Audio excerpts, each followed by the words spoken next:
I'm leaving you, and I've already sold the house to move in with my new girl. Good luck finding a place." Alan chuckled through the phone before hanging up.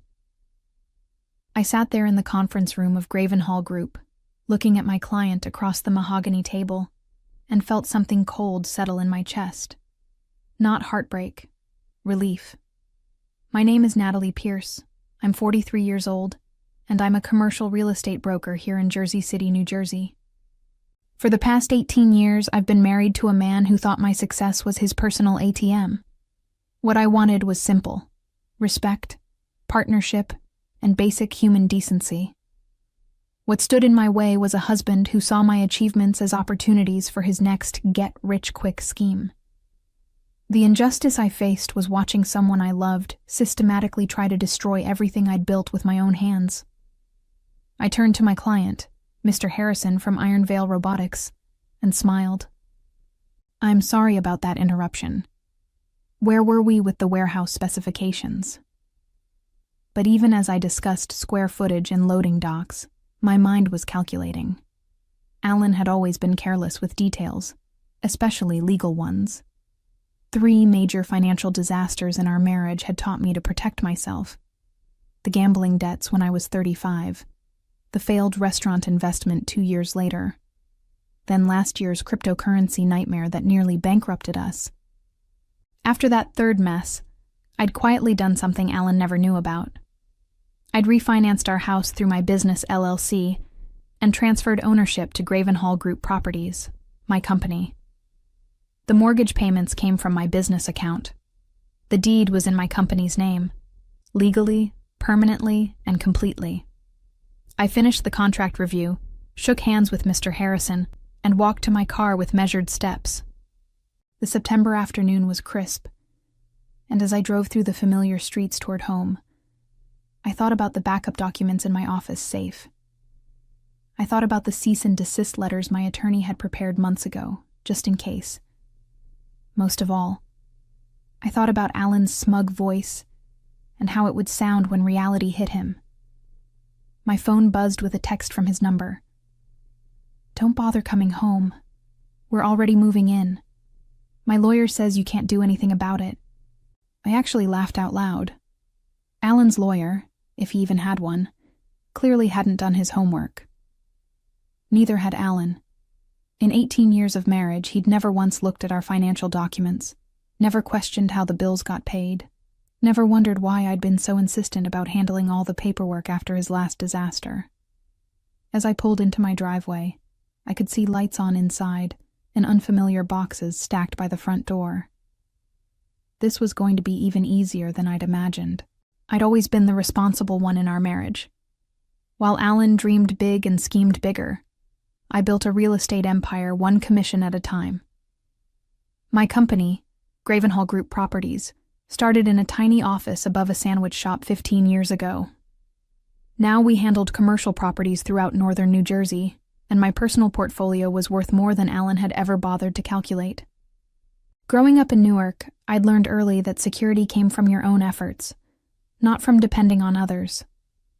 My mother had lost everything when my father left, and I swore I'd never be that vulnerable. That's why I'd always kept separate business accounts, why I'd insisted on maintaining my maiden name professionally, and why I'd quietly restructured our assets after Alan's financial disasters. Alan saw my success differently. To him, my achievements were validation of his own importance. After all, he was married to a successful businesswoman. He loved telling people at parties about our real estate company, about our investments, about our financial success. He never mentioned that he hadn't contributed a meaningful dollar to any of it in years. The warning signs had been there for months. Late nights when he claimed to be working on his latest business venture. Phone calls he took in the garage. New clothes I'd never seen him buy. But the real tell was how he'd started questioning our financial arrangements, asking about property values and mortgage details with a casual air that wasn't casual at all. 2 weeks ago, I'd caught him photographing documents in my home office. When I confronted him, he'd laughed it off, claiming he was just trying to understand our finances better. I'd pretended to believe him while quietly moving all important paperwork to my business office and setting up additional security measures. Now, sitting in my car looking at my own house, I understood what he'd been planning. In his mind, he'd found the perfect exit strategy: sell the house, pocket the proceeds, and disappear with his new girlfriend before I could stop him. It was actually clever, in a completely illegal and morally bankrupt way. I pulled out my phone and called my attorney, Vincent Rodriguez. "Vincent, it's Natalie. Remember those contingency documents we prepared? I need them tonight." "The cease and desist papers? What happened?" "Alan tried to sell my house to fund his escape plan. Can you meet me at the office in an hour?" "Already sold? Natalie, that's fraud." "Yes, I know. 1 hour, Vincent. Bring everything." I hung up and sat for a moment, watching shadows move behind my living room curtains. Alan was in there celebrating his cleverness with whatever woman had helped him plan this betrayal. They had no idea what was coming. The pieces fell together like a brutal puzzle as I recalled the past few months. Alan's secretive behavior hadn't just been about an affair. It had been about orchestrating my complete financial ruin. He'd been methodically gathering information, photographing documents, and clearly consulting with someone who'd convinced him he could steal my life's work. The moment that changed everything had happened 3 weeks ago during dinner. Alan had casually mentioned that property values in our neighborhood were probably at their peak, and wondered aloud if we should consider our options. I'd dismissed it as idle conversation, but now I realized he'd been testing the waters, seeing if I'd give him any information he could use. Then last week, I'd come home early from a client meeting to find him in my office, hunched over my computer. The screen went black the moment I walked in, and Alan had jumped up with that guilty smile I'd learned to recognize over the years. "Just checking email," he'd said. But my computer required a password he didn't know. Unless someone had helped him crack it. Unless someone with more technical skills had been coaching him through this entire scheme. The real shock had come this morning when I'd reviewed my business accounts and noticed some unusual activity. Someone had attempted to access our joint checking account multiple times over the past week. The attempts had failed because I'd changed all the passwords after catching Alan at my computer, but the pattern was clear. He'd been trying to drain our accounts before disappearing. Now, watching my house filled with boxes and celebrating thieves, I felt that familiar cold clarity that had gotten me through every crisis in my business. Alan wasn't just leaving me. He was trying to destroy me. The house sale wasn't about starting fresh with his new girlfriend. It was about making sure I had nothing left to restart with. But Alan had made one crucial mistake. He'd assumed I was the same trusting woman I'd been 18 years ago, someone who'd let him handle important decisions while I focused on building my career. He'd never bothered to learn how my business actually worked, never paid attention to the legal structures I'd created to protect myself after his previous failures. The house he'd just sold belonged to Gravenhall Group Properties, LLC. Not to Alan Pierce, not to Natalie Pierce, to my business entity, which he had no legal connection to whatsoever. The mortgage was in my company's name, the deed was recorded under my LLC, and every payment for the past 2 years had come from my business accounts. I'd essentially bought my own house back from myself after his cryptocurrency disaster, ensuring he could never again gamble away our shelter. It had been a precaution I'd hoped never to need. But as I sat in my driveway, listening to laughter and celebration drifting from my windows, I realized this precaution was about to become my weapon. Alan had tried to sell something that wasn't his to someone who was about to learn an expensive lesson about due diligence. Time to go inside and educate them both. I took a deep breath and walked up to my own front door, keys ready. The sound of voices inside grew clearer, Alan's familiar laugh mixing with a woman's higher-pitched giggling. They were discussing paint colors. "I think we should go with something warmer in the bedroom," the woman was saying. "This beige is so dated." "Whatever you want, Jessica," Alan replied. "It's our house now. We can do anything we want with it." I slid my key into the lock and stepped inside. The living room was chaos, boxes everywhere, my personal belongings shoved carelessly into corners, and 2 people who froze the moment they saw me. Alan recovered first. "Natalie, you're not supposed to be here. I told you." "You told me you sold the house," I interrupted, setting my purse down on the entrance table that was apparently now covered with someone else's mail. "I'm curious, who exactly did you sell it to?"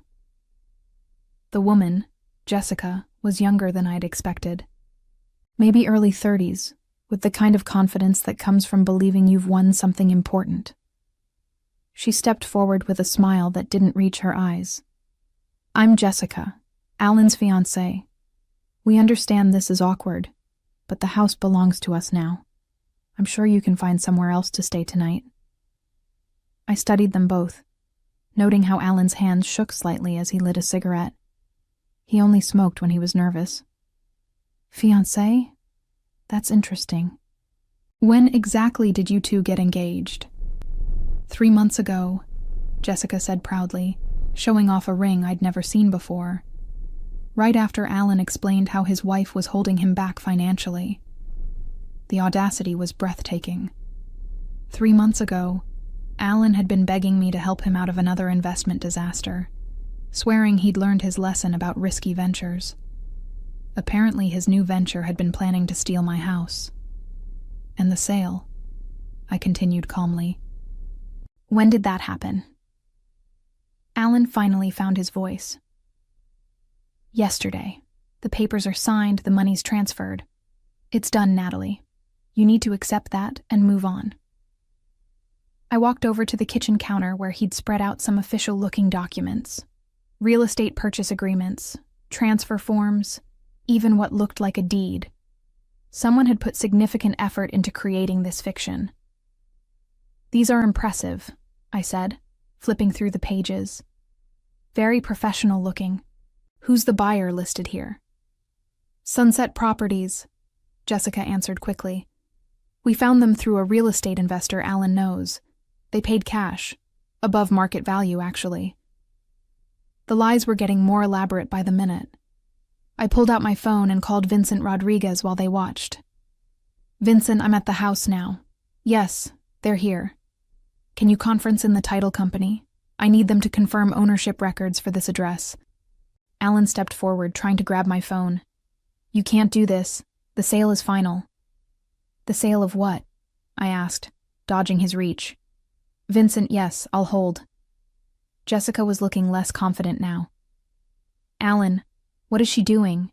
You said she couldn't stop us." "She can't," Alan insisted, but his voice had lost its earlier bravado. "The paperwork is all legal." "Oh, the paperwork might be legal," I agreed. "The problem is you can't sell something you don't own." I put my phone on speaker as Vincent's voice filled the room. "Natalie, I have the title company on the line. They've confirmed that this property is owned by Gravenhall Group Properties, LLC. Has been for the past 2 years. No transfers, no liens, no pending sales." The silence that followed was beautiful. Jessica's face went through several expressions in rapid succession. Confusion, realization, then growing fury. "Alan, what the hell is he talking about? You said you owned this house." "I do own it," Alan snapped, but his voice cracked. "We're married. What's hers is mine." "Actually," I said, still holding my phone on speaker. "Vincent, would you mind explaining community property law as it applies to business entities?" Vincent's voice was professionally neutral, but I could hear the satisfaction underneath. "In New Jersey, assets held by a limited liability company are separate from personal marital property, even if one spouse owns the company. If Gravenhall Group Properties owns this house, then Mr. Pierce has no legal claim to it whatsoever." Alan's face was shifting from confusion to panic. "That's impossible. I live here. I pay for things here." "When was the last time you actually paid for anything here?" I asked. "The mortgage comes from my business account. Utilities, insurance, property taxes, all business expenses. You haven't contributed to this household in over 3 years." Jessica rounded on Alan. "You told me this was your house. You said your wife was just being vindictive about the divorce." "Divorce?" I raised an eyebrow. Alan, did you forget to mention that we're not actually getting divorced? You never filed papers, never served me with anything. You just decided to sell my house and disappear. The color drained from Alan's face as the magnitude of his situation hit him. He hadn't just attempted to commit adultery, he'd committed fraud. Real estate fraud. The kind that involved prison time. Vincent's voice cut through the tension. Natalie, I've also pulled the records on this supposed sale to Sunset Properties. There's no such entity registered in New Jersey. The tax identification number on these documents belongs to a landscaping company in Pennsylvania that's been defunct for 5 years. Jessica stared at the papers scattered across my counter. These are fake? All of this is fake? Fake documents? Fake company? Fake sale? I confirmed. The only real thing here is the crime Alan just committed by forging my signature on legal documents. Alan finally seemed to grasp the seriousness of his situation. Natalie, wait. We can work this out. I made a mistake. You made several mistakes, I corrected. You committed fraud. You forged my signature.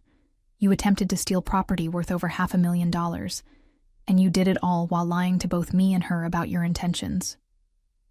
Jessica was backing toward the door. Her earlier confidence completely evaporated.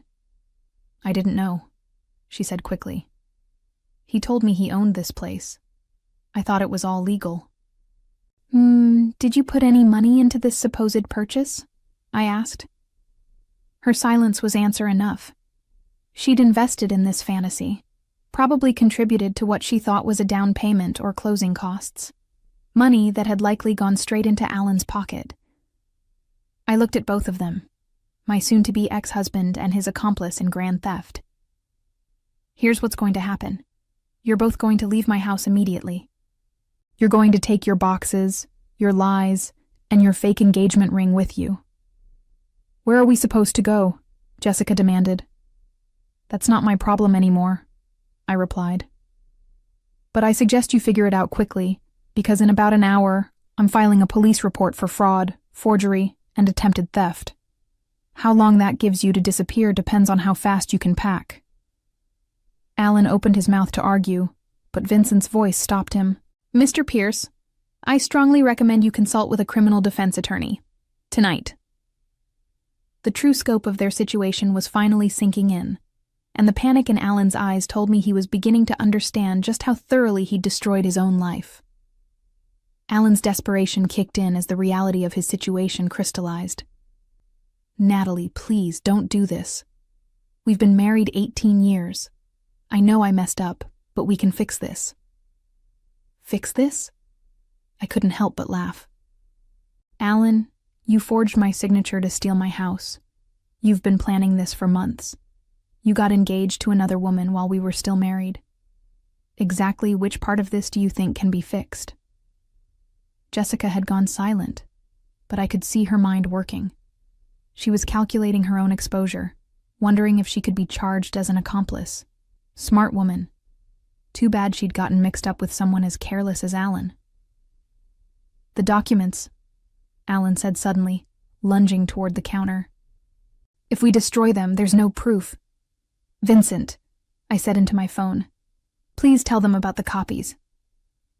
We photographed everything when you called, Vincent's voice confirmed. Plus, the attempted sale was recorded with the county recorder's office this morning. There's a paper trail that can't be erased, Mr. Pierce. Alan slumped against the kitchen island, finally understanding that his scheme hadn't just failed. It had created evidence of his crimes. How did you know? How did you figure it out so fast? I didn't figure it out, Alan. I prevented it. 2 years ago, after your cryptocurrency disaster, I transferred this house to my business. I've been protecting myself from exactly this scenario since your third major financial screw-up. The truth hit him like a physical blow. You've been planning this. You've been waiting for me to... I've been protecting myself from your poor decisions, I corrected. I never imagined you'd actually try to steal from me. I thought even you had limits. Jessica finally spoke up, her voice small. The money I gave you for the down payment. Where is it? Alan's silence answered her question, and her face flushed with anger. You spent it, didn't you? It's gone. I can pay you back, Alan said quickly. Once the dust settles. With what money? Jessica demanded. You don't have a job. You don't own anything. You just committed a felony that's going to follow you for the rest of your life. I watched their partnership dissolve in real time. Jessica grabbed her purse and headed for the door. I'm done. I'm not going to prison because you lied to me about owning a house. Jessica, wait, Alan called after her. We can figure this out. But she was already gone, her footsteps echoing in the driveway as she presumably called someone to pick her up. Within minutes, I heard a car drive away. Alan turned back to me, desperation replacing his earlier arrogance. She's right. I don't have anything left. The money she gave me is gone. I spent it on the engagement ring and deposits for our new apartment. If you press charges, I'll go to prison. That's generally what happens when you commit felonies, I replied calmly. Natalie, I'm begging you, don't destroy my life over this. I looked at my husband of 18 years, this man who'd just tried to steal everything I'd worked for, and felt nothing but pity. Alan, you destroyed your own life. I'm just refusing to let you destroy mine in the process. Vincent's voice interrupted the moment. Natalie, the police are asking if you want to file charges tonight or wait until morning. I looked around my living room, at the boxes full of belongings that didn't belong here, at the man who'd betrayed me in the most fundamental way possible. Tonight, Vincent, I'll be at the station within the hour. Alan's face crumpled as he realized I wasn't going to save him from the consequences of his actions. For the first time in our marriage, he was going to face the full weight of his choices, and I was finally going to be free. I drove to the police station with a sense of calm I hadn't felt in years. Detective Morrison took my statement while Vincent provided the legal documentation proving my ownership of the house and the fraudulent nature of Alan's attempted sale. This is pretty straightforward fraud, Detective Morrison said, reviewing the fake documents. Forged signature, fictitious buyer, attempted theft of property over $500,000. That's a Class B felony. What kind of sentence does that carry? I asked. 5 to 10 years, depending on his record and whether he cooperates. I thought about Alan's previous financial disasters, none of which had been criminal, but all of which showed a pattern of poor judgment. He doesn't have a criminal record, but this isn't his first time making catastrophically bad decisions. Vincent handed over a folder thick with documentation. We've also got evidence of the conspiracy aspect, the fake company registration, the forged identification documents used to create the fraudulent buyer entity. His girlfriend was involved in at least some of the planning. Within 2 hours, I'd filed a comprehensive police report and initiated the process that would likely send my husband to prison. I felt no satisfaction in it, just relief that the threat to my financial security was being neutralized. As I drove home, I passed Alan's car parked at a 24-hour diner near the highway. Through the window, I could see him hunched over a cup of coffee, probably trying to figure out what to do next. His phone was pressed to his ear, likely calling lawyers, family members, anyone who might help him navigate the disaster he'd created. I didn't stop. That part of my life was over. Back at my house, I walked through the rooms, collecting the belongings Alan and Jessica had scattered around. Most of it was worthless: cheap jewelry, outdated electronics, clothes from discount stores. I bagged it all up and set it by the front door. Tomorrow, I'd have the locks changed. Tonight, I'd start planning my new life. The next few weeks passed in a blur of legal proceedings and paperwork. Alan had indeed hired a criminal defense attorney, but the evidence against him was overwhelming. Vincent kept me updated on the case's progress while I focused on rebuilding my life. The strangest part was how quickly I adapted to living alone. 18 years of marriage, and within a week of Alan's arrest, I felt more peaceful than I had in years. No more wondering where money was disappearing to. No more unexpected financial crises. No more walking on eggshells around someone whose next scheme might destroy everything I'd built. My business thrived without the distraction of Alan's chaos. I closed 3 major deals in the month following his arrest, including a warehouse complex that netted me a 6-figure commission. For the first time in years, I could focus entirely on my work without worrying about what disaster Alan might create while I was in meetings. Jessica, it turned out, had cooperated fully with the police investigation in exchange for immunity from prosecution. She'd provided evidence of Alan's planning process, including text messages where he'd bragged about finally getting what he deserved from our marriage. Her cooperation sealed his fate. The divorce proceedings were remarkably simple. Alan had no assets to claim, no legitimate grievances to air, and a pending felony conviction that made him eager to avoid additional legal scrutiny. I kept the house, the business, and my retirement accounts. He kept his freedom until sentencing, which wasn't scheduled for another 2 months. I celebrated by redecorating the house exactly how I'd always wanted it: clean lines, modern furniture, and absolutely no compromise with someone else's terrible taste. Every room reflected my choices, my preferences, my vision for how a home should feel. For the first time in my adult life, I was living entirely for myself. It was intoxicating. Looking back on those tumultuous weeks, I realized that Alan's betrayal had given me the greatest gift imaginable: complete freedom from his chaos and the chance to build a life based entirely on my own choices and achievements. Sometimes, the best revenge is simply refusing to let someone else's destruction touch your own carefully built world.